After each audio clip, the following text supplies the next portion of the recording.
പിതാവിന്റെയും പുത്രന്റെയും പരിശുദ്ധാത്മാവിന്റെയും നാമത്തിൽ ആമേൻ. പ്രിയപ്പെട്ടവരെ, ഏറെ ഹൃദയവേദനയോടെയാണ് ഞാൻ ഈ ചെറിയ സന്ദേശം നിങ്ങൾക്ക് തരുന്നത്. ഇന്ത്യയും പാകിസ്ഥാനും തമ്മിലുള്ള യുദ്ധം കൊടും പിരി കൊണ്ടിരിക്കുന്ന ഈ അവസരത്തിൽ പ്രിയപ്പെട്ടവരെ, ഒരു കാര്യം ഓർക്കണം, യുദ്ധം ഒരു തമാശ അല്ല. മനസ്സുരുകി പ്രാർത്ഥിക്കേണ്ട ഒരു സമയം ആണ്. നമുക്കറിയാം, യുദ്ധം ഒരു നന്മയും നേടിയെടുക്കുന്നില്ല. യുദ്ധത്തിൽ ആരും ജയിക്കുന്നില്ല. എല്ലാവരും പരാജയപ്പെടുന്നു. എല്ലാവരും കൂട്ടത്തോടെ നശിക്കുന്നു. ഇന്ത്യയും പാകിസ്ഥാനും അണ്വായുധങ്ങൾ ഉള്ള രാജ്യങ്ങളാണെന്ന് ഓർക്കണമേ. ഒരുപക്ഷെ യുദ്ധം വ്യാപകമായെന്ന് വരാം. ഒരുപക്ഷെ ഒരു ലോകമഹായുദ്ധം തന്നെയാകാൻ ചാൻസ് ഉണ്ട്, ഇടയുണ്ട്. കാരണം നമുക്കറിയാം, ഒരു യുദ്ധമുണ്ടാകുമ്പോൾ ഇരു രാജ്യങ്ങളോടും കൂടി സൈഡ് പിടിക്കുവാൻ മറ്റു രാജ്യങ്ങൾ വരും. അതൊരു കൂട്ടയുദ്ധത്തിന് ഇടയാകും. ഒരു കാര്യം നിങ്ങൾ മനസ്സിലാക്കണം, എല്ലാ യുദ്ധങ്ങളും വരുന്നത് പിശാചിന്റെ സ്രോതസ്സിൽ നിന്നാണ്. നമുക്കറിയാം, ലോകത്തിൽ വലിയ രണ്ട് ശക്തികൾ, അഭൗമിക ആധ്യാത്മിക ശക്തികളുണ്ട്. ഒന്ന് ആത്മാവിന്റെ, പരിശുദ്ധാത്മാവിന്റെ ശക്തി. നമുക്കറിയാം, ലോകം മുഴുവനും സ്നേഹം, ശാന്തി, സമാധാനം, സമൃദ്ധി ഉണ്ടാക്കുന്നത് പരിശുദ്ധാത്മാവാണ്. ലോകം മുഴുവനും ഈ ആത്മാവ് കൊണ്ട് നിറഞ്ഞിരിക്കുന്നുവെന്ന് നമ്മൾ വായിക്കുന്നുണ്ട് ജ്ഞാനത്തിന്റെ പുസ്തകം 1:7. അതേസമയം നമ്മൾ വായിക്കുന്നുണ്ട് 1 യോഹന്നാൻ അധ്യായം 5:19 ലോകം മുഴുവനും ദുഷ്ടന്റെ ശക്തി വലയത്തിലാണെന്ന്. ഈ രണ്ട് ശക്തികൾ, ദുഷ്ടൻ അവനാണ് നമുക്കറിയാം കലഹം, ഭിന്നത, യുദ്ധം, അതുപോലെ നശിപ്പിക്കൽ എല്ലാം കൊണ്ടുവരുന്നത്.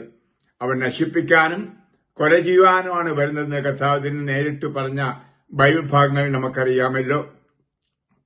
യോഹന്നാൻ എഴുതിയ സുവിശേഷം അധ്യായം 8:44. കൊല്ലാനും നശിപ്പിക്കുവാനും അവൻ വരുന്നു, എന്നാൽ യേശു ജീവൻ നൽകാൻ വരുന്നുവെന്ന് യോഹന്നാൻ 10:10 നമ്മൾ വായിക്കുന്നു. പ്രിയപ്പെട്ടവരെ, ഈ നിമിഷം അത് ദൈവം ആഗ്രഹിക്കുന്ന സമാധാനമാണ്.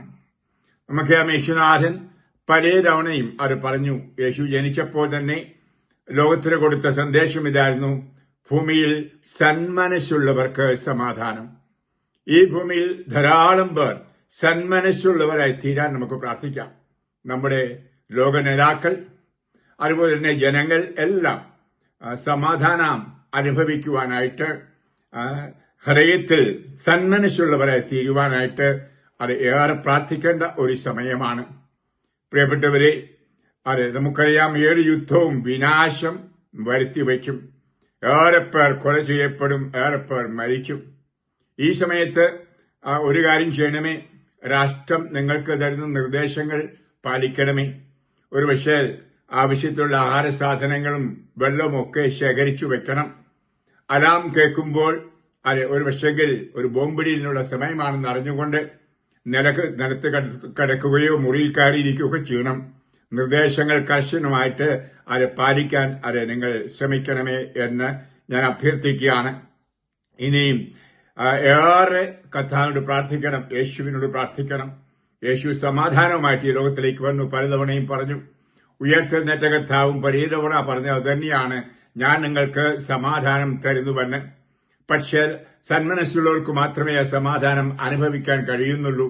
അതുകൊണ്ട് ഞാൻ പറഞ്ഞത്, പ്രാർത്ഥിക്കൂ, ധാരാളം പേർ സന്മനസ് ഉള്ളവരായി തീരുവാൻ. നമുക്ക് ആര് ജയിക്കുന്നു, ആര് തോക്കുന്നു, ഏത് സൈഡിൽ നിൽക്കുക, ആ സൈഡിൽ നിൽക്കുക, അതല്ല ചെയ്യേണ്ടത്. ഈ അവസരത്തിൽ നിശ്ചയമായിട്ടും സ്വാഭാവികമാണ് നമ്മുടെ രാജ്യം ജയിക്കണമെന്ന് ആഗ്രഹിക്കുന്നത്. നമ്മുടെ രാജ്യം ശത്രുവിനെ തോൽപ്പിക്കണമെന്ന് ആഗ്രഹിക്കുന്നത് സ്വാഭാവികമാണ്.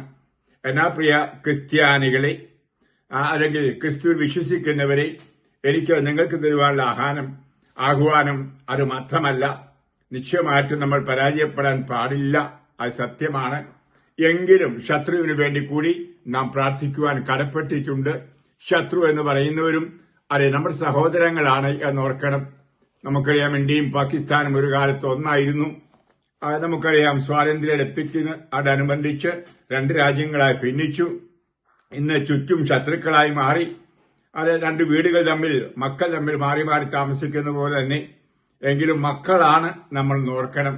നാം എല്ലാം ദൈവത്തിന്റെ സ്വന്തമാണ് എന്ന കാര്യം മറക്കരുത്. അതുകൊണ്ടാണ് ഏത് ജാതിയിലോ മതത്തിലോ പെട്ടവരോ എന്റെ ഈ സന്ദേശം കേൾക്കുന്നെങ്കിൽ മനസ്സിലാക്കണം, പാകിസ്ഥാനിലുള്ളവരും നമ്മുടെ സഹോദരങ്ങൾ ആണ്. മത്തായിയുടെ സുവിശേഷത്തിൽ കർത്താവ് പറയുന്നുണ്ട്, കണ്ണിനു പകരം കണ്ണ്, പല്ലിനു പകരം പല്ല് എന്ന് പറഞ്ഞിട്ടുള്ളത് നിങ്ങൾ കേട്ടിട്ടുണ്ടല്ലോ. എന്നാൽ ഞാൻ നിങ്ങളോട് പറയുന്നു, ദുഷ്ടനെ എതിർക്കരുത്.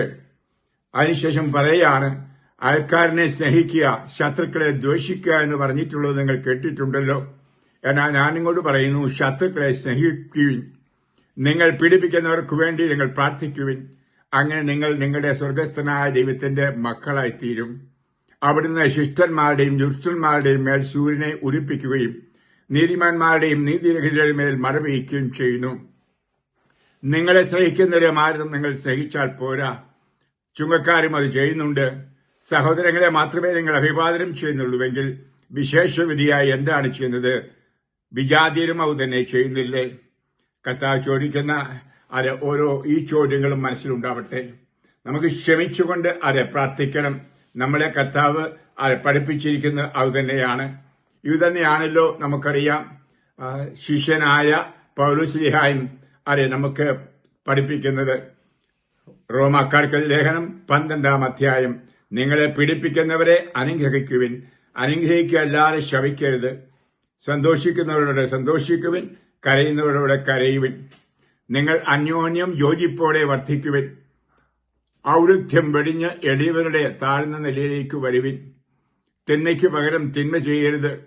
ഏവരുടെയും ദൃഷ്ടിയിൽ ശ്രേഷ്ഠമായിട്ട് പ്രവർത്തിക്കുവാൻ ശ്രമിക്കുക. സാധിക്കുന്നിടത്തോളം എല്ലാവരോടും സമാധാനത്തിൽ വർത്തിക്കുവിൻ. പ്രിയപ്പെട്ടവരെ, പ്രതികാരം നിങ്ങൾ തന്നെ ചെയ്യാതെ അത് ദൈവത്തിന്റെ ക്രോധത്തിന് വിട്ടേക്കുക. പ്രിയപ്പെട്ടവരെ, ഞാൻ പറയുന്നത് ഈ നിമിഷത്തിൽ ക്ഷമിക്കണം. എതിരാളികളോട് ക്ഷമിക്കണം, പാകിസ്ഥാനോട് ക്ഷമിക്കണം, പാകിസ്ഥാനുള്ളവരോട് ക്ഷമിക്കണം, അധികാരികളോട് ക്ഷമിക്കണം, അവർക്ക് വേണ്ടിയും പ്രാർത്ഥിക്കണം. നമ്മുടെ മോഡിക്ക് വേണ്ടിയും പാർലമെന്റിന് വേണ്ടിയും പ്രാർത്ഥിക്കണം. നിശ്ചയമായിട്ടും ഇരു രാജ്യങ്ങളിലെയും നേതാക്കന്മാർ പരസ്പരം ക്ഷമിച്ച് രമ്യതയിൽ എത്തുവാൻ, സമാധാനത്തിലെത്തുവാനായിട്ട് എത്രയും വേഗം സമാധാനത്തിലേക്ക് എത്തുവാൻ തീവ്രമായ മക്കളെ വിശുദ്ധ കുർബാനയുടെ സന്നിധിയിൽ പ്രാർത്ഥിക്കണം. ഒന്നിച്ചുകൂടി പ്രാർത്ഥിക്കണം. നിങ്ങളുടെ പക്ഷേ ഹൈന്ദവരും മുസ്ലിങ്ങളും ക്രിസ്ത്യാനികളും ഒക്കെ ആയിരിക്കാം. ആരായാലും നിങ്ങളെല്ലാം ദൈവസ്നേഹികളും ദൈവത്തെ അന്വേഷിക്കുന്നവരുമാണ്. യുദ്ധത്തിന് പല കാരണങ്ങളുണ്ട്. കാരണം ഇന്ന് പാപം ചെയ്ത് ജീവന്റെ സ്രോതസ്സായ, നന്മയുടെ സ്രോതസ്സായ ദൈവത്തിൽ നിന്ന്, യേശുവിൽ നിന്ന് നാം അകന്നിരിക്കുന്നു. അതാണ് ഒരു കാരണം.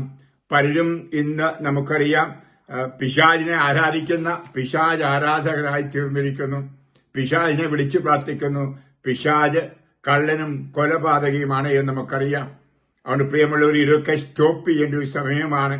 ആ ജീവന്റെയും ഐശ്വര്യത്തിന്റെയും സ്രോതസ്സായ ദൈവത്വത്തിലേക്ക്, പ്രിയ ക്രിസ്ത്യാനികളെ, യേശുവിലേക്ക്, ജീവൻ സമൃദ്ധമായി നൽകാൻ വന്ന യേശുവിലേക്ക് തിരിയണം.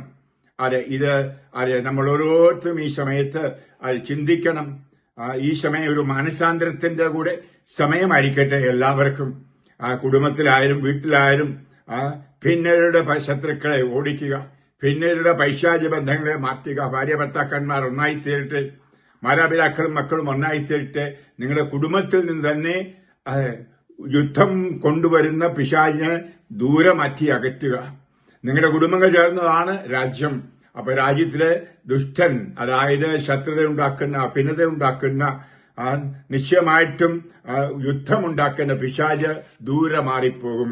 നിങ്ങൾ പ്രാർത്ഥിക്കുമ്പോൾ പ്രാർത്ഥിക്കണം, പിശാചെ ദൂരെ മാറിപ്പോവുക. ഞങ്ങളുടെ രാജ്യത്തു നിന്നും, ഈ അയൽ രാജ്യത്തിൽ നിന്നും, ഈ ലോകത്തിൽ നിന്നും. നമുക്ക് ലോകം മുഴുവൻ ഒരു യുദ്ധത്തിലേക്ക് തിരിയുന്ന ഒരു സാഹചര്യത്തിലാണ് നമ്മളിപ്പോൾ ജീവിക്കുന്നത് എന്ന് മറക്കരുത്. അപ്പൊ അങ്ങനെ ലോക യുദ്ധം ഉണ്ടാകാതിരിക്കാൻ പ്രാർത്ഥിക്കൂ ഈശോയുടെ ദൈവത്തോട്. നിങ്ങൾ നിങ്ങളുടെ മതത്തിൽ തന്നെ, നിങ്ങളുടെ രീതിയിൽ തന്നെ പ്രാർത്ഥിച്ചുകൊള്ളൂ. ഞാൻ ക്രിസ്ത്യാനിയോട് പ്രത്യേകം പറയുന്നു, യേശുവിനെ വിളിച്ചു പ്രാർത്ഥിക്കൂ. ആ സമാധാനം തരുന്ന പരിശുദ്ധാത്മാവിനെ വിളിച്ചു പ്രാർത്ഥിക്കൂ. ധാരാളം പേർ മരിച്ചു വീഴുന്നുണ്ട്. മരിച്ചുപോയവരുടെ ആത്മാക്കൾക്ക് വേണ്ടി പ്രാർത്ഥിക്കണം. മുറിവേറ്റവരുടെ സൗഖ്യത്തിനു വേണ്ടി പ്രാർത്ഥിക്കണം. പ്രിയപ്പെട്ടവർ നഷ്ടപ്പെട്ടവരുടെ വേദന അനുഭവിക്കുന്നവർക്ക് വേണ്ടി പ്രാർത്ഥിക്കണം. അത് നമുക്കറിയാം, സമാധാന ദാതാവ് പരിശുദ്ധാത്മാവാണ്. ആ പരിശുദ്ധാത്മാവിനോട് വരണമേ എന്ന് പ്രാർത്ഥിക്കാം.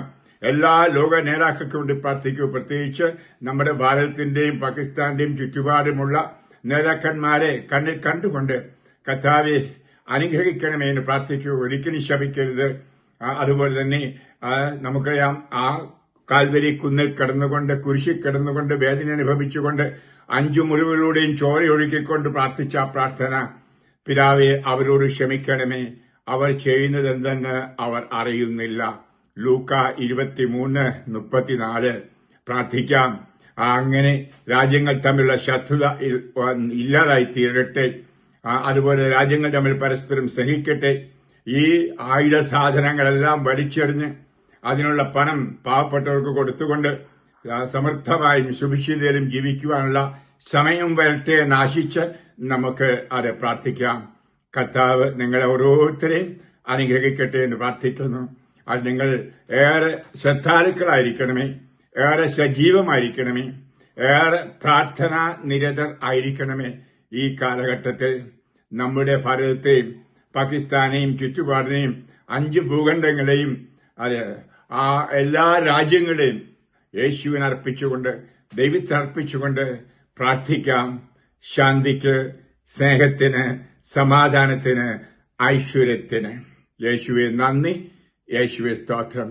കാരുണ്യവാനായ കർത്താവേ, ഈ ചെറിയ വീഡിയോ കേട്ട ഇവരോരോരുത്തരെയും സമർത്ഥമായി അനുഗ്രഹിക്കണമേ. സടകുടിഞ്ഞ് എഴുന്നേറ്റ് പ്രാർത്ഥിക്കുന്നവരാക്കണമേ. ഈ യുദ്ധം തീർക്കുവാൻ ദൈവത്തിന് മാത്രമേ കഴിയൂ. ദൈവത്തിന്റെ ആത്മാവേ, പരിശുദ്ധാത്മാവേ, അങ്ങനെ സ്നേഹം, സമാധാനം ഞങ്ങളുടെ ലോകരാഷ്ട്രത്തിലുള്ള എല്ലാ അധികാരികളുടെ മേലും ഭരണകർത്താക്കളുടെ മേലും അയക്കണമേ. ഞങ്ങളുടെ മിസ്റ്റർ മോഡിയുടെ മേലും ഇപ്പോൾ യുദ്ധം ചെയ്തുകൊണ്ടിരിക്കുന്ന എല്ലാ ഭടന്മാരുടെ മേലും നായകന്മാരുടെ മേലും അയക്കണമേ.